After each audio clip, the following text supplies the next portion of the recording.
as he did it, it was like, okay, now I understand a little bit more about how it's generally set up and how it's potentially misleading. So then we were just searching anywhere and everywhere. We knew the 2007 recall had happened, so, okay, I want to speak to that lawyer. What about law? So we're researching law. There was like a law week that happened after the 2007 recall by Vince Field, who's in the film, and he had an audio file because the FDA was speaking, and there was a woman named Dr. Barbara Royal who was speaking. And so I'm listening to her audio file, and I believed it was Mikhail, the producer, that was like, check out this woman. It was only an audio file. Don't know who she is, don't know her history, anything. But she got up on the stage and she's like, after this, what is the consumer supposed to do? Who are we supposed to trust? Paul Newman? You know, who are we supposed to trust? You don't know.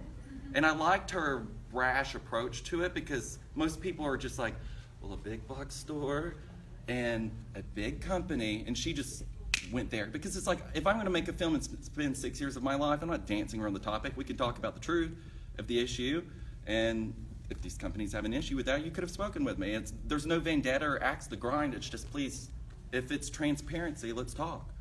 And that's just and I understand why they wouldn't want to talk. But I found Dr. Royal through an audio file. I found Dr. Becker on YouTube. And this is not knowing anything other than I saw her in the back of a pet food store in a YouTube video, blurred out packages. Let's look at the ingredients. And I'm like, oh, I'd like to recreate that for the film, but I'm not blurring anything out. So I shot with her once, which you can see she's got 7 hairstyles. Every time I showed up, I'm like, why didn't you tell me this to begin with? But the first was like the generic, like she's in the scrub, she's in a black, like a gray background, and I show up and it's like, this is our only option. Like, luckily, you know, I hounded her. I'm like, I need a re-interview because the first one, like, I didn't know what I was stepping into, and so there's all this information. Can I come visit you at your clinic again? And that's when I showed up, and she's like, well, send my assistant out to the local pet store, and I bought all these bags. Let's go. And then it was literally just, she went from one bag to the next, and there were like 15, 20 bags, and I cut it down to like 3 or 4 because some bags were about the ingredients, other bags were about marketing. You know, it was all over the place. So it was sort of like an ad, like some people rejected us. Great, it led us to the other people. It's interesting how all of the people involved in the final product, and a lot is on the cutting room floor because, as you all probably know, it's an expansive topic, but you get to the people that are passionate, and their passion stems from something. And I was lucky to get a lot of passionate, very intelligent people. So, I mean, part of it is the filmmaking team, but the major part of it is the subjects and the people who participate because, I mean, I could have voiced over everything, boring, you know, yawn. So it was hard to find that mix between presenting the information and the investigation of what I was finding and then the people I met along the way. So, see the time. Yes? Oh, yeah. So I think we'll take like, I don't know how many more questions, but 1 or 2, and then we can wrap up.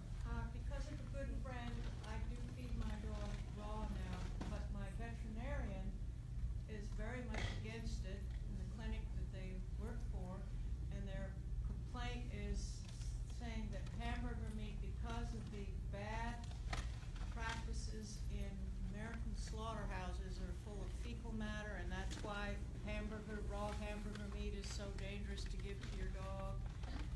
So that's one thing I heard. So she told me at least cook the raw food or whatever it is. And she was very adamant about, there's 5 veterinarians, or I think, in that clinic, and none of them will advocate for raw. I feed my dogs raw. They're tremendous, much For more how long? energy, more healthy. For how long? For about 3 years now. It sounds like you're making it, or do you buy it? No, I buy it, but so far I've had good luck with the brands.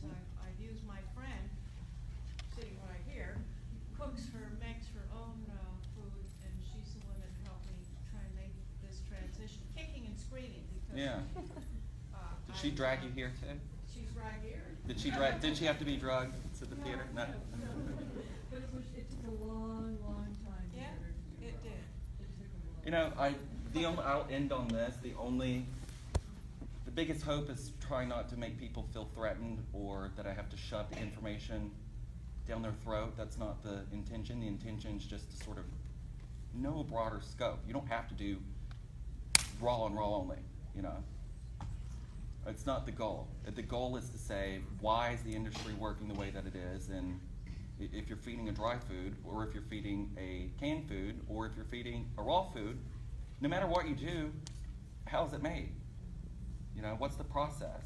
Is it horribly sourced meat that's going into the raw food? Like, you need to be able to answer these. If you buy from a company, they should tell you, we source from X, Y, and Z farms, and, you know, this is the reason why. But, you know, a lot of people are secretive, so if there are secrets and proprietary information, run. That's all I'd say. Thank you. But, yeah. Thank you, everybody.